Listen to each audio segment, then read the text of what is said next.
ఈ యూనివర్స్లో జరిగే ప్రతి విషయం ఒక అద్భుతమే. అంతకన్నా అద్భుతమైన విషయం ఏంటంటే కళ్ళ ముందు జరిగే ఒక విషయాన్ని ఎలా జరుగుతుందో దాని మెకానిజం ఆఫ్ యాక్షన్ ని మనం సైన్స్ ద్వారా చెప్పగలం. కానీ విశ్వంలో జరిగే ప్రతి సంఘటన ఒక ఖచ్చితమైన మ్యాథమెటికల్ వాల్యూస్ ని పాటిస్తూ వెళ్తుంది అని తెలిసినప్పుడు యూనివర్స్ లోని మిస్టరీని చూసి దాన్ని ఆస్వాదించడం తప్ప ఎలా రియాక్ట్ అవ్వాలో తెలియదు.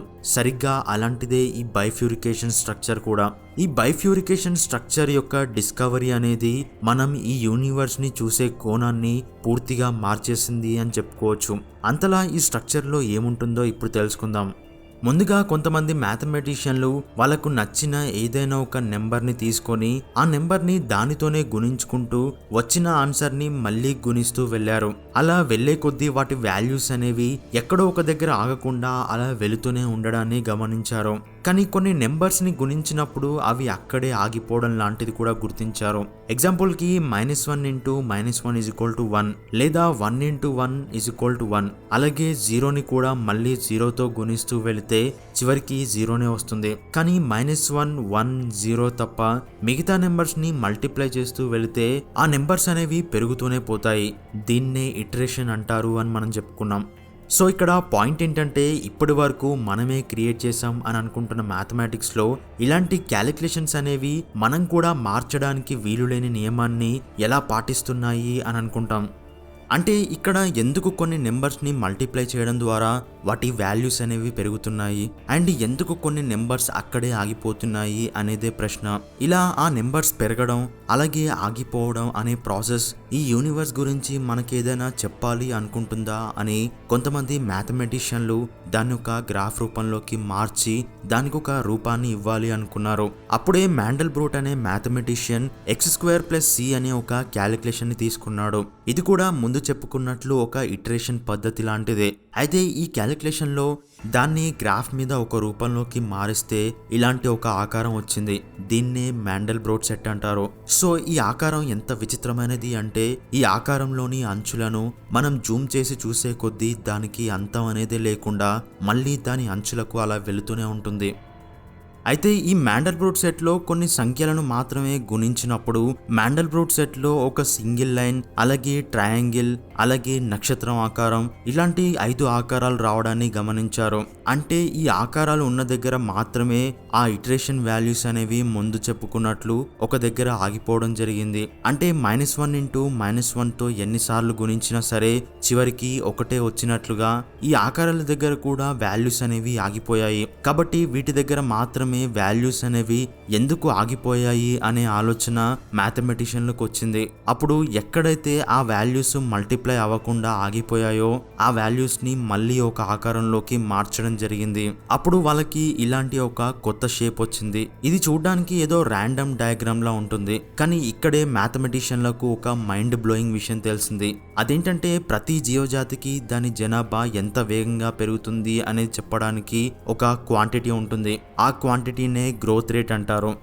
సో ఒకవేళ గ్రోత్ రేట్ అనేది ఎక్కువ ఉంటే జీవజాతులు ఎక్కువ సంఖ్యలో పుడతాయి అని అర్థం. అలాగే తక్కువ ఉంటే జీవజాతులు తక్కువ సంఖ్యలో పుడతాయి అని అర్థం. అయితే ఇక్కడ గ్రోత్ రేట్ అనేది కేవలం వాటి పుట్టుక గురించి మాత్రమే చెప్తుంది కానీ వాటి జనాభా గురించి చెప్పదు.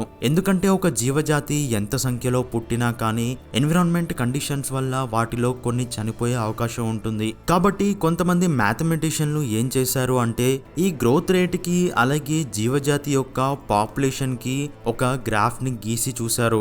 అప్పుడు వాళ్ళకి ఒక షాకింగ్ డయాగ్రామ్ వచ్చింది. అదే ఈ బైఫ్యూరికేషన్ డయాగ్రామ్. అంటే ఏదైతే మ్యాండెల్బ్రూట్ సెట్ లో వచ్చిందో అదే డయాగ్రామ్ ని ఒక జీవజాతి పుట్టుకకు దాని జనాభాకు మధ్య రావడాన్ని చూసి వాళ్ళకు షాకింగ్ గా అనిపించింది.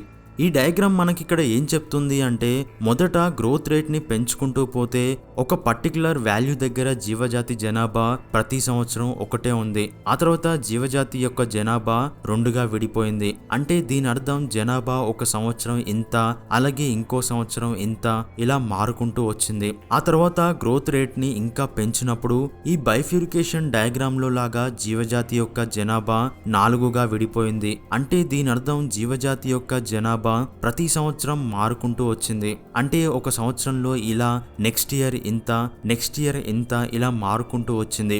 సో సైంటిస్టుల ప్రకారం జీవజాతి యొక్క పాపులేషన్ ఈ బైఫ్యూరికేషన్ డయాగ్రామ్ ని ఫాలో అవుతుంది. అయితే ఇది కేవలం థియరిటికల్ గా మాత్రమే కాదు, ప్రాక్టికల్ లైఫ్ లో కూడా ఇలానే జరుగుతుంది.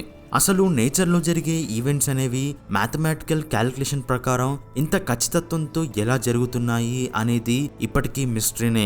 అలాగే ఇప్పటి వరకు గణిత శాస్త్రాన్ని మనిషే సృష్టించాడు అని మనమే ఈ యూనివర్స్ ని మన భాషలో అంటే మ్యాథమెటికల్ లాంగ్వేజ్ లో తెలుసుకుంటున్నాం అని అనుకున్నాం. కానీ ఇలాంటి డయాగ్రామ్ గురించి తెలుసుకున్నాక విశ్వం అనేది స్వయంగా గణితాన్ని తనలో అమర్చుకుంది అని దాన్నే మనం డిస్కవర్ చేసాం అని అనిపిస్తుంది. అండ్ మ్యాథ్స్ అనేది మనిషి సొంతంగా క్రియేట్ చేసిందా లేక యూనివర్స్ లో అప్పటికే ఉన్న మ్యాథ్స్ ని మనం కనుక్కున్నామా అనే డిబేట్ కూడా సైంటిఫిక్ కమ్యూనిటీలో ఉంది. దీని గురించి వేరే వీడియోలో డీటెయిల్ గా మాట్లాడుకుందాం. అయితే ఈ బైఫ్యూరికేషన్ డయాగ్రామ్ అనేది కేవలం జీవజాతుల పాపులేషన్ కి గ్రోత్ రేట్ కి మధ్య మాత్రమే కాదు, మన బ్రెయిన్ లో న్యూరాన్స్ ట్రావెల్ చేసే విధానంలో కూడా ఉంటుంది. అలాగే ఒక ట్యాప్ నుండి నీరు కారే విధానం కూడా ఈ బైఫ్యూరికేషన్ డయాగ్రామ్ ని ఫాలో అవుతుంది. దీన్ని బట్టి చూస్తే యూనివర్స్ లోని ఆటమ్స్ లో, మాలిక్యూల్స్ లో, ఫిజిక్స్, కెమిస్ట్రీ, స్ట్రక్చర్ లో మాత్రమే కాదు, మన లైఫ్ లో జరిగే ఈవెంట్స్ కూడా ఒక మ్యాథమెటికల్ క్యాలిక్యులేషన్ ప్రకారమే జరుగుతున్నాయా అనే సందేహం వస్తుంది. అంటే ఒక రకంగా యూనివర్స్ లో చాలా ఈవెంట్స్ ఈ డయాగ్రామ్ ని ఫాలో అవుతున్నాయి అని అనుకోవచ్చు. అందుకే మ్యాథ్స్ ని యూనివర్సల్ లాంగ్వేజ్ గా అభివర్ణిస్తారు. అలాగే మ్యాండెల్బ్రోట్ సెట్ విషయానికి వస్తే ఇది కూడా నేచర్లో మ్యాథమెటిక్స్ ద్వారా మనకు దొరికిన అత్యంత మిస్టీరియస్ స్ట్రక్చర్ అని చెప్పుకోవచ్చు. ఎందుకంటే ఇందులోని అంచులను ఎంత జూమ్ చేసి చూసినా వాటి ఎడ్జెస్ అనేవి అంతం కావు. అంటే ఇది ఒక రకంగా యూనివర్స్ గురించే చెప్తుంది.